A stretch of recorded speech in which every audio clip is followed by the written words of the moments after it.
And so where do we begin? Act 1. We need to set up the ordinary world and Diana's lie, and then end Act 1 with Diana accepting the call to adventure. Start the movie with the Maxwell Lord infomercial, maybe give us a little more backstory, but then we're straight into the mall. Diana foils a robbery. But, first big change, the crowd doesn't really appreciate her. Not necessarily everyone, but Diana accidentally damages a few shops, stopping the robbers, and the people that run those shops get angry at Diana. Because the 80s kinda sucked. Wonder Woman 1984 doesn't have much interest in exploring this idea, but the 80s weren't all breakdancing and parachute pants. The values of greed and excess ruled over everything, and yeah, Lord definitely embodies those things in the original movie, but I want to turn that up to 11. People are selfish. They are mad that Diana harmed their precious mall. And Diana is down. So now we're setting up a crucial part of a character arc, the lie. The wrong thing that Diana believes, which will drive some bad decisions. Diana is not sure if man's world is savable. The values on display in the 80s have really hurt Diana's spirit, and she's become kinda hopeless? And I think this lie fits in nicely with the Diana coming into a sequel. She knows why she left the mascara in the first movie, to save the world from war. And she kinda did that, World War I for sure, probably showed up there in World War II. And we've got the Cold War and conflicts in the Middle East now, but they're a lot more messy, not nearly as clear when it comes to heroes and villains. So Diana is not sure how to inspire people in the 1980s. She does her best by using her abilities to save people, but it doesn't make a huge difference. People are not getting better. And Diana is upset. She goes back to work. Another change, Diana should run an archaeological consulting agency. I understand what they were going for with the Smithsonian angle, but it just doesn't feel like the most interesting place for Diana at this point in her story. And other people have pointed this out, but it's weird to connect her to a high-profile government agency like the Smithsonian, especially if she doesn't age. In this version, Diana wants to do good, and she chooses to do that largely on her own, although she does have a secretary. Now, I understand that Etta Candy would be either dead or pretty old, so why not introduce her granddaughter, Erica Candy? She's your typical 80s kid, and she works as Diana's assistant. So Diana's day job is as an archaeological consultant for a company she runs called Prince Archaeology. She sees this as a good way to both use her knowledge of the ancient world and protect humanity from potentially dangerous objects. They usually end up in the Smithsonian, which Prince Archaeology does have a friendly relationship with, although they deal mostly with Erica and other assistants, so Diana is able to work in relative secrecy. But the last few years have been tough. Cuts to the Smithsonian's budget have left Diana with less and less work. So not only is Diana having trouble making ends meet, she's kinda bored. And I want this part of the movie, the first act, to have a Ghostbusters vibe. Our hero is having less trouble dealing with the supernatural and more trouble just managing a small business. Maybe we also show Diana on a date with someone who turns out to be a real scummy 80s type, just to reinforce that Diana doesn't feel at home here. And this leads us to the next important part of Act 1, the call to adventure. So Diana walks into the office and notices Erica chatting with someone, almost starstruck.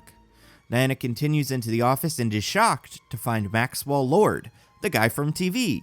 He's handsome, well-dressed, and genuinely charming. Lord sees Diana. "Ah, the Diana Prince. I hope you don't mind, I don't have an appointment." Erica says, "Oh, it's okay, we don't have anything on the schedule today. Or this week." Diana gives Erica a look. "Listen, I'm sorry you came all this way, Mr. Lord, but I'm actually pretty busy today.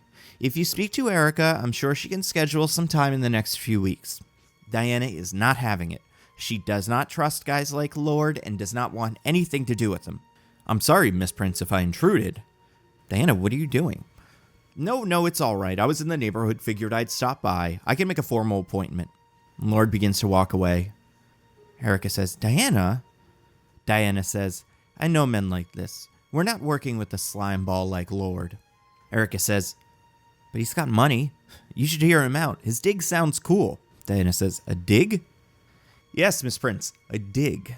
Please, I understand your concerns. I'm sure you've worked with more than enough men who look like me to know what's wrong with us. And I may look like them, but this is just to fit into that world. I'm not like them. I serve a higher purpose." "And what's that?" history, Miss Prince. Just listen to my offer. If nothing else, I think you'll find the legend entertaining. Fine. Cut to Max in a meeting room with the projector and a set of transparency papers. The Materiopticon, also known as the Dreamstone, a legendary gem constructed by the great forces of creation known only as the Endless, imbued with the power to reshape reality. Legend has it that the wielder of the Dreamstone can use the stone's power to grant any wish. I know, fairy tales, but still, a priceless artifact that was, until very recently, lost to time. Recently? Yes, I've been working with another archaeologist who believes she has found the location of the Dreamstone, and I want to lead a small expedition to recover it. And no offense, but what do you want me for? Well, I want you to help recover the stone. Prince Archaeology's reputation precedes you. What's the catch? There's a short window of opportunity, I'm afraid. We're not the only ones after the stone. My former business partner, Simon Stagg, has his own team that is going to be attempting to excavate the stone in the next few weeks. Why not now? Well, the archaeologist he hired is busy until the end of the month, in Egypt, I believe. Oh no. Rex Mason? You've heard of him? Unfortunately. We've met. He's something. Yes, well, Simon has a lot of confidence in Rex, and once Rex is free, they're heading down to South America to excavate the stone. South America? I thought the stone was lost in Rome. Yeah, that's what we initially thought, but new research suggests that the Dreamstone was actually discovered by the Mayans shortly before their civilization fell, which is why there's almost no record of it. And what's stopping me from going and getting the stone myself? Oh, please, be my guest. Although, travel and navigating the terrain and bribing local governments and securing equipment are expensive. And I don't believe you can afford that on your own, just a hunch. And by the end of the month, Mason and Stagg will have the stone anyway. All I'm asking is that you work for me. I will bankroll the entire expedition, and like I said, the money is good. You won't need to take another dig you don't want for decades. I'll even let you take whatever else you find in the temple. All I ask is you leave the stone for me. Hell, I'll even throw in a wish. For free. It's tempting, Mr. Lord. Please, Max. Max, I don't know if we're interested. Think about it. I'm leaving in 48 hours. Here's hoping I see you there. Max leaves a plane ticket with Diana and Erica. Diana and Erica talk. Erica thinks it's a great idea. The money will keep them open forever. But Diana's not sure it's worth it. She goes home and sleeps on it. So that's your call to adventure. Max's expedition to find the Dreamstone.